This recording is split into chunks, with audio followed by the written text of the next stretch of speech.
Iowa Soybean Association is driven to deliver for Iowa's 40,000 soybean farmers. We're proud to provide objective agronomic research, a helping hand with soil and water stewardship, and timely industry news powered by the Soybean Checkoff. Learn more at iasoybeans.com. Hello everybody, I'm Paul Yeager. Welcome to the MTOM podcast. This is a second recording that we're doing on the road as part of a special episode we did with Ted Seifried as part of our 50th season celebration. And we had an opportunity to have one more conversation from that day, and she's with us now. Karen Braun is with Reuters Open Interest, and covering commodities is something you do, I would say, on a day-to-day basis, but really it's minute by minute. You're pretty busy there at Reuters covering commodities. Yeah, it's been, I feel like ever since, really, I don't know, the trade war in 2018, I just feel like every year something different has happened, with the pandemic and then with the commodity price spike and the drought and, now we're back in another trade war. I mean, it just kind of never really lets up. Well, we'll get into all that heavy stuff. Let's talk light. Which is harder to cover, the commodities or Olympics gymnastics? Oh, wow. Actually, I was a lot more nervous covering the Olympics because I'm not a sports reporter, and I had to learn how to be a sports reporter at the Olympics. And that was kind of scary. But, knowing gymnastics so well is the reason they had me there. And so it just came naturally, and just being there and seeing everyone, it was amazing. Well, how did it come about? It was awesome, and the best part of it was at the very end, I unexpectedly got a one-on-one TV interview with Simone Biles for Reuters TV. That was not expected, and it was so awesome, and just kind of checked the box, just completely, iced the cake. It was amazing. Paris was awesome. And covering an Olympics, for those who don't understand, it is long days, controlled days to an extent, and you can't just wander around, right? You are kind of stuck to a 2x2 square. That's right. And people ask me, oh, did you eat a lot of fun stuff in Paris? I would take, a little pre-made wrap to the arena because you're there for, 10, 12 hours, not getting out till, 11 o'clock at night. And the press seats that Reuters had were amazing. I could see everything every single day, but you're there in the training, you're there in the qualifying, you're there in the finals, you're there in the team finals. It's just day in, day out, and it's a long haul. But for someone like me, just who has been loving gymnastics since I was 3 years old, is just a dream come true. Were you a gymnast? Yes. So not just love, but you were. Correct. And I still technically am, I guess, but age does limit some of the things, but I think once a gymnast, always a gymnast, and I guess I kind of still feel like one. So. What event is your favorite? Balance beam. Okay. I'm by far the best at balance beam. I just have a good, sense of balance, and it's actually really easy. It's an easier event. People don't think that, but the skills don't require a lot of strength or a lot of power. It's just, do you have the guts to go throw this skill on the beam? Okay, and just trust yourself, and that's kind of what it is, and it's just what kind of became my little niche. And is there any correlation between covering commodities and covering gymnastics? I would say that when I had to come up with interesting pieces on the gymnast or on the competition or what had unfolded, some of my analytical skills that I use doing commodities, it was okay, well, how many medals does this country have or that country have? Just some of the statistics are it's been however many competitions since somebody fell in the beam finals or something, just baseball stats. But, that's kind of what we do in commodity markets. And so, that analytical mindset helped a lot in Paris. I would imagine. So where are you from originally? I am from Naperville, Illinois, so it's a suburb west of Chicago. And at what point did last time I'd been to Naperville, I didn't see many farms there. So where did the agriculture bug? Yeah, so they are now, I don't know, I think you got to drive maybe an hour to really get to, full-on corn and soybean fields. But yeah, when I was growing up, there were still cornfields on the edge of town. So Naperville has come a long way, and it's spread out. It's spreading west. And so then was it you always wanted to do commodities, go to college for it? No, so I went to school for meteorology. I have an undergraduate and a graduate degree in meteorology, and I chased tornadoes for my master's thesis in Oklahoma. So I actually just, I needed a job. but I also I always wanted to do something that marries weather and commodity equity markets, society, something that's not being on TV or being a weather service forecaster or being in academia. That's not for me. And so naturally, agriculture or commodities is kind of a great fit for that, because weather expertise is always needed in this field.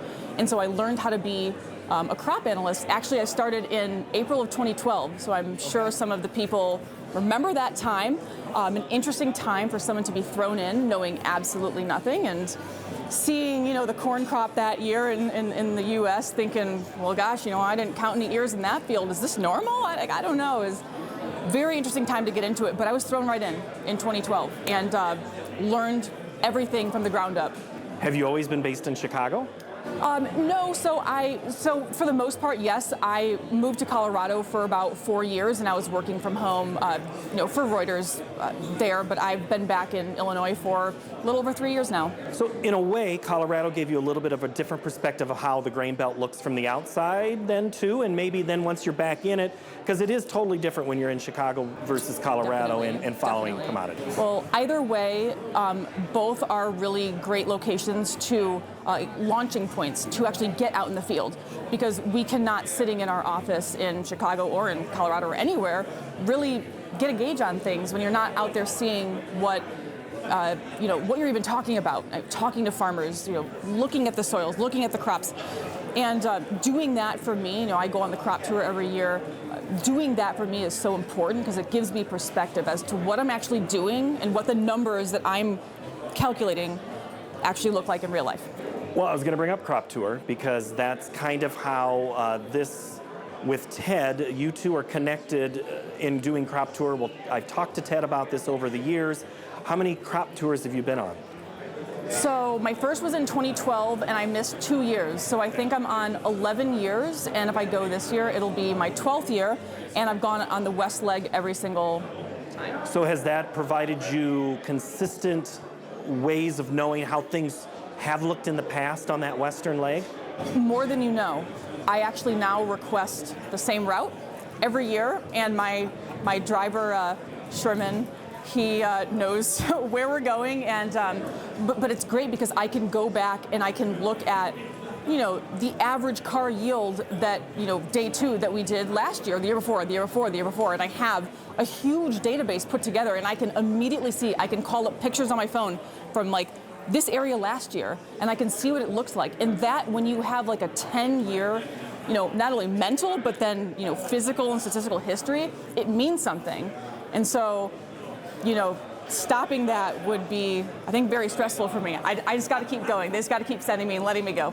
In following your work, it's obvious that is at the core of what you do. At least I have noticed the scientific. I didn't know that you've been on the exact same leg, but with the scientist training that you have, that totally now aligns with things. So there is some science to commodities in your mind.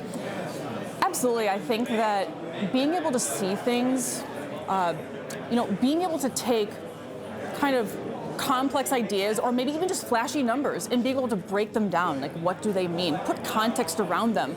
I think that sometimes, with the news, we lose that wider context. A news article, a headline, something that moves the market. It's is that really important? Or, have we seen this before? Or is this actually really rare? And so I think having that very objective, analytical approach really allows you to give that context to the news. So I like to say, when people ask me what I do, it's I'm giving context to the news in a way. I'm telling you, how important is this one thing that we're talking about right now? Or is it rare? Is it not rare? And that's where my analytical background is so key. I will say, what we try to do on the TV show is some of that, because yes, a headline can move things. It can be an easy thing to talk about. But for us, with a weekly show, it provides a different look. Do you wish you could only file a story once a week? I mean, maybe I could have more time to, go out and do other things. But no, I mean, every week, you never really can plan when you're in this role. We all know in this business, you don't really know what you're going to be talking about next week. You can't plan what you're going to really write about in the next several days because something's going to come up that you're going to have to address, especially now with just how just unexpected and uncertain things are. You never know when you're going to have to look into, a trade war with this one country that we now suddenly have to talk about all their trade statistics, like things like that. I mean, and that stuff pops up. So you just got to be ready to react and just kind of that same analytical but very objective approach to everything, and just always making sure there's context and that there's, I just don't like to have any kind of bias, because at the end of the day, for me, I just want to provide people with the insight that I don't think that a lot of the news can bring, because they do have a word limit. They can't explain everything, and so I'm there to do that. I'm there to fill in that gap. So go back to the word bias. You're not talking political bias. Are you talking someone from a bias of someone who buys and sells commodities, someone who grows commodities? You're thinking of a larger picture? I'm thinking of just bias in general, just, because you can get wrapped up in, when the market's really bullish, you can get wrapped up in, you're only seeing these bullish factors, right? And so, you want to talk about them and you want to get excited about them. But in those times, I'm often looking at the other side, like, well, why should somebody be bearish at this time? I'm always looking at both sides. So I mean bias in a very broad sense. Like, you just want to make sure that you've looked at all of the pieces, and you're not just cherry picking. I mean, I a lot of times think, let me test this. Like, I think I could write about this. Like, this is causing this, and then I go do some research, and I'm like, actually, it was the other way around. But that's interesting, because you find something, right, and you uncover something, and you can tell everyone about it. And I think that's learning. Well, I've recorded with Ted before on a Friday afternoon, and we'll finish at 3:30. And in that hour that we've been in the studio, something dramatically changes in trade right now. We could say we're doing this interview, and 3 weeks later it'll be released. There'll be who knows how many headlines that'll be happening. Knowing that, how does someone make sense of finding good, accurate information, or making sense of headlines or market movements in the trade environment that we're in right now? Oh my goodness. Well, it is tough because there's a lot of stuff out there. There's a lot of noise. I would say, you really could follow me on Twitter. We call it X. I am very anal about the data I put out and making sure it's 100% right, because it's so easy to mess up something. It's easy. We all make mistakes. Little, errors here and there. We've added an extra number.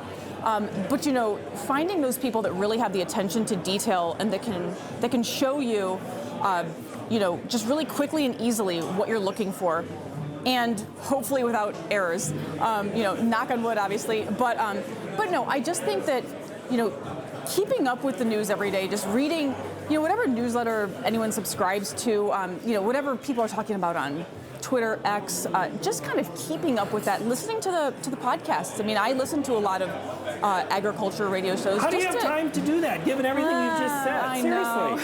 know. You know what? I do it when I'm cooking. I'm at the store. Yeah. I'm going for a walk. I'm working out. I'll listen to an ag podcast. Not to necessarily learn something new, but what are people talking about today? What are some of the ideas that are out there? And I think that kind of gives you a good guidance as to, what do I need to be paying attention to?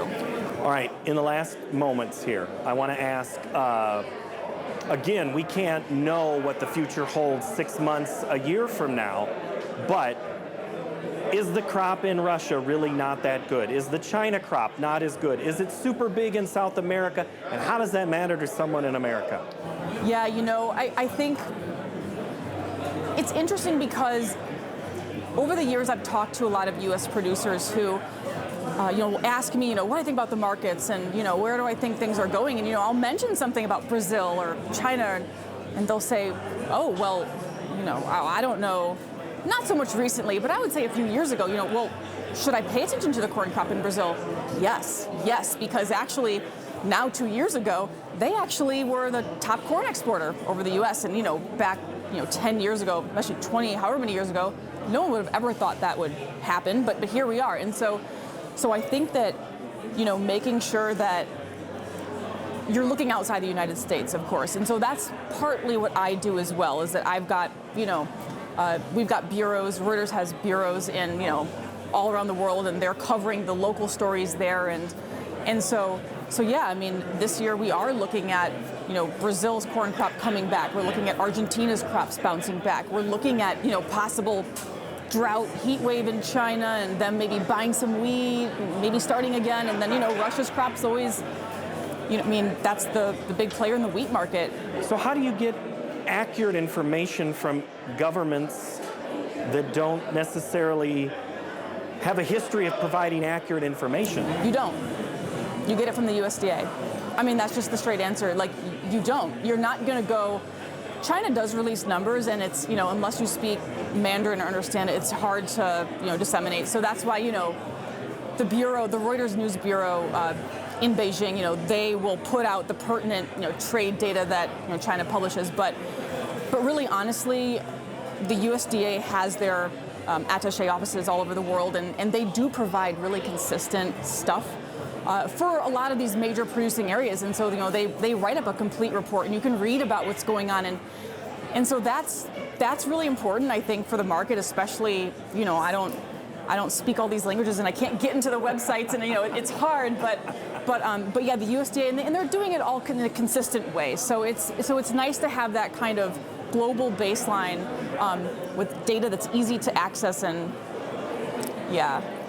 It's a lot. It's a lot. It is a lot. Yeah. And I appreciate you sitting for all these crazy questions about gymnastics, and I would be remiss if I didn't mention your corn clip. Oh, yeah, yes. That is awesome. Where did that come from? Please tell me Mitchell, South Dakota.